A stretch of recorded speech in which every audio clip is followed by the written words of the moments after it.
Assalamualaikum, Kang Abu Marlo di Bandung. Ini rekan-rekannya ada di sini nih. Pada di sini. Waalaikumsalam, Kang Afkar, Buya. Sehat, Kang Afkar, Buya, apa kabar? Sehat, alhamdulillah, alhamdulillah. Sehat. Ya, oke. Silakan, Terima kasih, Marlo. Buya. Saya selalu terkesan dengan kajian-kajian Buya gitu ya, menarik sekali gitu. Terutama tentang dua hal yang ingin saya tanyakan dan ingin kita diskusikan gitu, Buya, tentang ilmu gitu ya. Tadi menarik sih, lucu gitu ya. Ketika tambah banyak ilmu, tambah banyak pengetahuan, dosanya makin gede gitu, Bu ya. Jadi deg-degan juga gitu ya, nambah ilmu gitu. Itu satu gitu ya. Nah, yang jadi pertanyaan adalah kan gini ya, Bu ya. Ketika seseorang menambah ilmu, pengetahuannya bertambah, kesadarannya bertambah. Tetapi itu bisa menjadi juga dalam tanda petik godaan untuk menjadi pembenaran gitu. Karena kalau kita melihat sekarang orang-orang melakukan dalam tanda petik gitu ya, kelihatannya baik, tapi itu niatnya juga tidak baik gitu, kejahatan dan seterusnya. Kedoknya tuh ilmu gitu. Kadang ya agama misalkan, kadang ya dalil gitu misalkan. Nah itu jadi hal yang menarik. Itu nomor satu, Bu ya. Yang kedua, boleh ya satu lagi, Kang Afkar? Iya, boleh, silakan. Ya, satu lagi ini yang kedua. Saya juga sangat tertarik dengan kalimat yang dari TK, dari SD lah ya. Saya tuh berpikir gini, Bu ya. Saya sering banget mendengar kata-kata baligu ani walau ayah, sampaikanlah walau satu ayat gitu. Nah sekarang nggak tahu, saya rasa ini kalimat ini terlalu dikunyah, terlalu ditelen gitu ya, tanpa dikunyah dulu. Jadi seakan-akan dapat satu ayat diceramahin, jadi semua orang tuh jadi menceramahi gitu, Bu ya. Yang seakan-akan nggak diminta juga nyeramahin gitu ya, kira-kira, Bu ya. Itu jadi mubalek semua. balik semua gitu ya. Dengan awal-awalnya kata-katanya misalkan hanya mengingatkan gitu. Ini saya dapat pengajian ini dan saya harus menyampaikan satu ayat, sehingga jadi militansi, tetapi militansinya yang dalam tanda petik agak nggak asik gitu ya, dalam tanda petik juga memaksa gitu. Nah, apa sih sebetulnya hakikat dari baligu ani walau ayah gitu, Bu ya? Atur nuhun, Bu ya, silakan. Ya, terima kasih. Langsung, Bu ya. Ya, memang ilmu itu netral sesungguhnya. Baik atau tidak baik ilmu netral, tergantung bagaimana dimanfaatkannya. Kang Abu Marlo beli golok, buat nyembelih kambing bisa nggak? Buat nyembelih orang bisa nggak? Bisa juga. Yang dagang goloknya dosa nggak? Jangan dikait-kaitkan, itu bebas. Nah, jadi tidak ada alasan juga bahwa orang yang alim berilmu itu ada jaminan masuk surga. Surga tidak ada urusan dengan ilmu. Ya. Di dunia bisa nggak jadi orang benar, orang bodoh bisa benar? Ya bisa, mengapa tidak? Malah justru saya melihat orang bodoh punya peluang benernya lebih besar. Orang yang sederhana hidupnya, pola hidupnya sederhana, itu yang artinya peluang jadi benarnya lebih besar. Karena bagaimanapun juga ilmu pengetahuan itu bisa dimanipulasi menjadi pembenaran sesungguhnya. Karena bagaimanapun kekuatan argumentasi ilmiah kan memukau orang, sangat mengagumkan dalam menyusun argumentasi, bagaimana dia menyusun premis-premis logis dalam berpikirnya sampai pada satu konklusi yang dapat dipastikan kebenarannya. Itu kan luar biasa memukau, dan itu kan sering dimanfaatkan, dimanipulasi ilmu itu untuk membenarkan sesuatu yang salah. Nah, itulah makanya jadi semakin banyak ilmu di dalam otak kita, semakin seringkali dimanipulasi untuk menjustifikasikan kesalahan-kesalahan yang kita lakukan. Kenapa demikian? Karena setan juga dalam strategi dan taktik menggoda manusia, termasuk menggunakan pola-pola seperti itu. Dan sampai nanti pada akhirnya, kenapa setan memanipulasi ilmu pengetahuan, kecerdasan orang lain supaya orang itu tidak mengaku bersalah. Kalau orang sudah tidak mengaku bersalah, itu sudah bersahabat dengan setan. Itu sudah mendapat sudah mendapatkan titelnya S1. S1. Kalau orang sudah merasa tidak bersalah, itu sudah S1.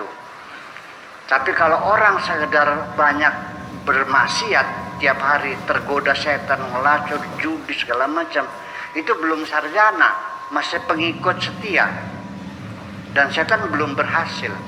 Tapi kalau orang sudah merasa tidak bersalah, situ setan sudah menang, karena dia sudah bersahabat dengan setan.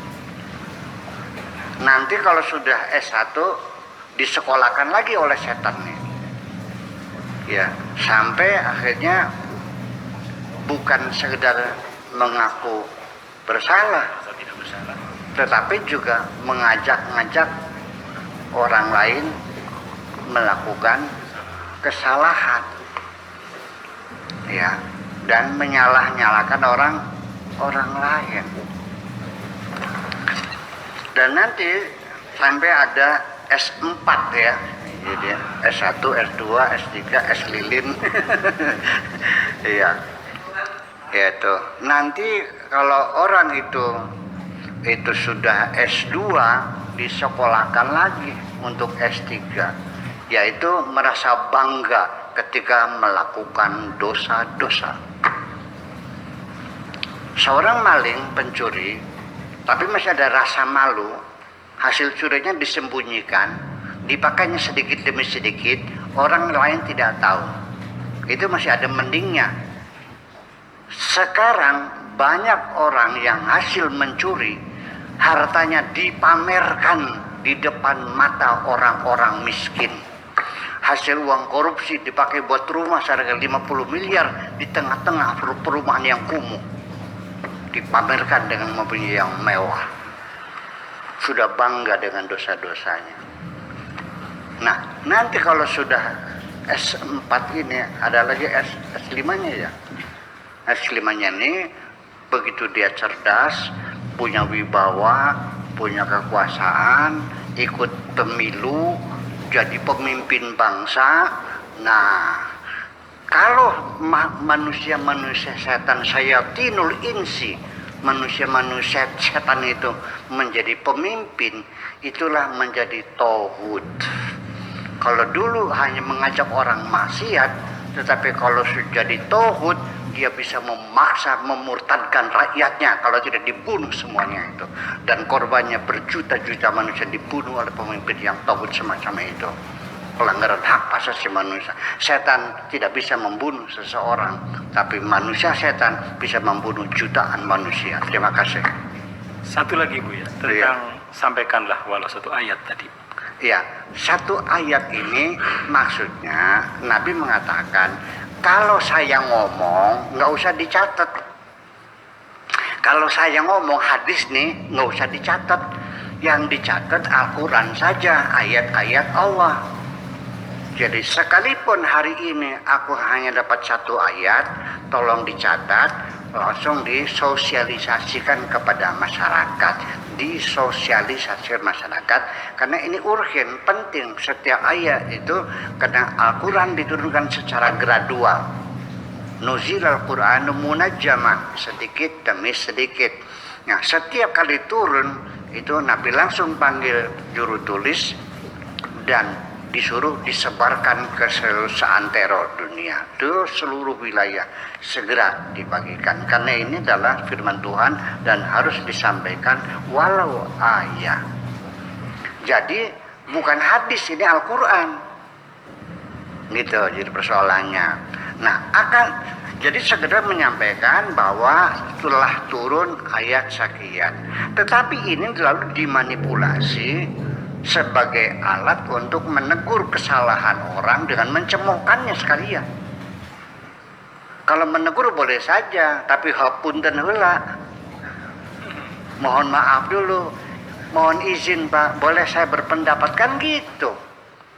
Nah sekarang baligu ani walau ayat disampaikannya bukan mohon maaf dulu, minta izin, tidak, langsung jebret kafir murtad, halal darahnya. Terus gimana lagi? Jadi ketika mereka menyampaikan anjuran lebih balighu anni walau ayat, tidak salah, tetapi prosedurnya dan caranya, metodologinya yang perlu diperbaiki itu ya. Jadi pakailah sopan santun, kita mau melangkah berjalan di situ banyak orang tua yang sedang berdiri, kita orang Jawa saja minta 1.000 kok. Orang Jawa minta 1.000 enggak Pak Bumarro? Nyuwun sewu. Ya kan izin. Kita orang timur nggak bisa. Kalau orang Arab mah boro-boro punten permisi, orang lagi sholat juga kepalanya dilangkahi, nggak ada masalah di sana. Kalau nanti udah pernah naik haji, lihatlah kelakuan orang Arab tuh kayak apa itu, kasar banget. Ya, nggak ada punten-punten, nggak ada orang lewat itu punten, nggak ada. Iya. Adi manggil kakak juga manggil namanya aja. Adiknya Pak Rohmat manggil Pak Rahmat, nggak ada. Abang nggak ada. Ya Rahmat. Itu Arab kelakuannya gitu tuh. Ya, seorang istri manggil suami, Marlo, kadieu, Marlo. Iya, kalau istri orang Arab, ya Abdi Syakur. Namanya nggak ada, tuh nggak ada. Kang Mas tuh nggak ada. Jadi nggak ada level-level itu. Semacam itu. Jadi mereka juga sama ketika orang bid'ah, kafir, musyrik gitu semacam gitu. Itu kan tidak cocok dengan peradaban timur kita ini. Dan ketika ada orang yang sekasar itu, saya nanya, Anda warga negara mana? Mana lihat paspornya? Warga negaranya mana? Kalau orang Indonesia tidak seperti itu kok. Dan saya sendiri pribadi ketika ada lagi yang lebih lagi malah saya tambahkan,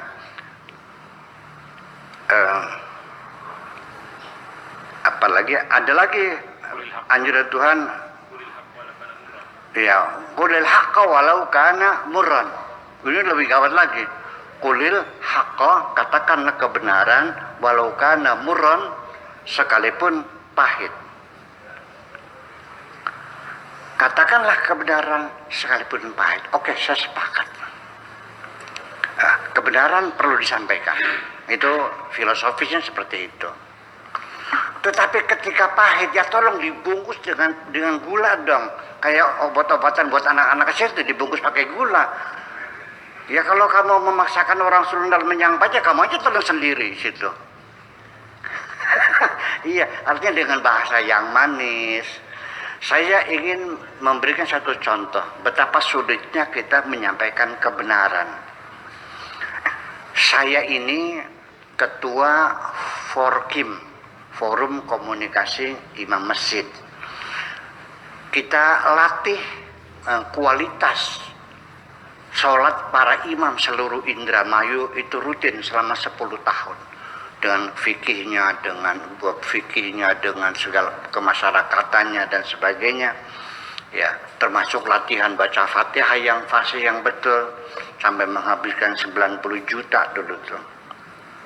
Nah, setelah itu kan saya keliling ke masjid kalau malam tuh.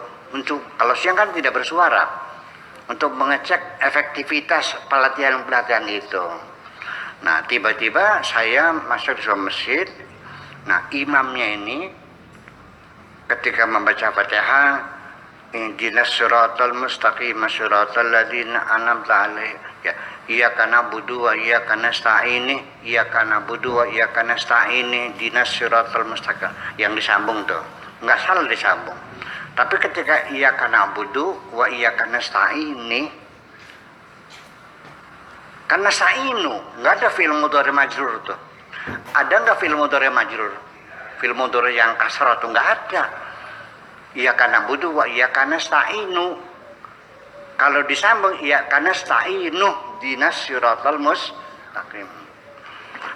Sebelum saya menegur kesalahan imam, saya sanjung dulu supaya jangan marah. Pak Imam suaranya luar biasa, merdu sekali suaranya. Makharijul hurufnya istimewa sekali, kan begitu. Nah, tetapi, kan, saya kira kan disanjung dulu supaya teguran kita tidak nyakiti hatinya kan, ya kan. Nah, orang zaman sekarang negur itu tidak begitu, langsung jebret-jebret kafir, murtad, bidah, neraka gitu. Gimana lagi? Ini kan bere-bere banget sih jadinya. Nah, segitu saya terima mohon maaf sendiri. Gimana sih, tapi ketika baca iyyaka na'budu wa iyyaka nasta'inu, marfu, nasta'inu, jangan nasta'ini. Setelah saya sanjung, saya junjung tinggi, begitu harus nasta'inu, kalau nasta'ini salah, langsung tolak pinggang. Kamu mesanternya berapa tahun? Bayangan. Tidak terima. Dia itu tidak tahu saya ketua imam nih. Karena tiap bulan dapat tunda dari Pemda, dia nyuruh kurir saja, dia nggak pernah ikut penataran, nggak pernah ikut latihan, hanya terima tundanya aja. Nah, suatu ketika dia datang ke pondok untuk pelatihan dan untuk menerima tunda, baru tahu bahwa Buya Sakur tuh orangnya ini yang pernah dimarahi itu. Dia nunduk muka aja. Nah, ini moga. Ini satu pengalaman Pak Abu Marlo, Kang Abu Marlo, pengalaman bahwa menegur orang itu resikonya tinggi. Maka saya seringkali memilih untuk pura-pura tidak tahu saja. Terima kasih. Baik. Kang Abu Marlo di Bandung 2 poin.